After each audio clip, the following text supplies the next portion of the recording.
This is a sports catastrophe production.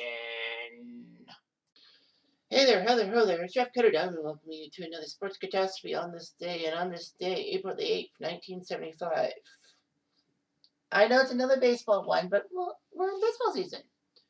But this is important. You remember a couple days ago when I did the L campaign, this one, basically to highlight the fact that people were still racist at that time in the 1980s? Yeah, well, this is another one about black progression. In 1975, Frank Robinson, who was once a powerful slugger for teams, well, for the Orioles and Reds, and then basically for some other teams, became the first player,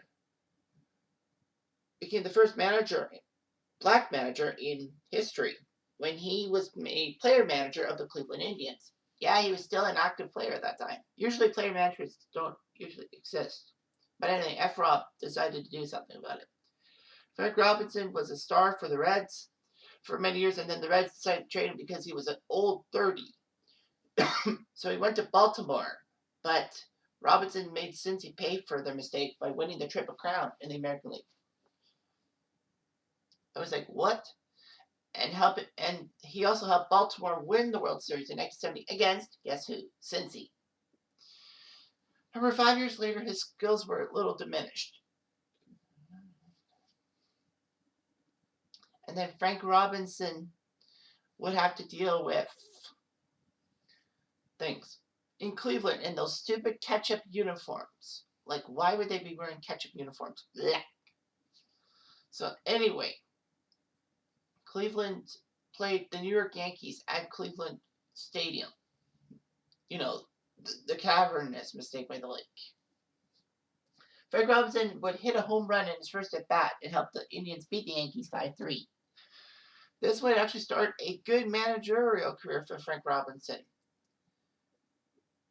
A couple of his most memorable stops was in 1989 when he took over as Baltimore's manager. Well, I think he took over in late 88 or something like that. But anyway, Baltimore was just terrible. They just came off the worst start to a major league season ever at 0-21 in 1988.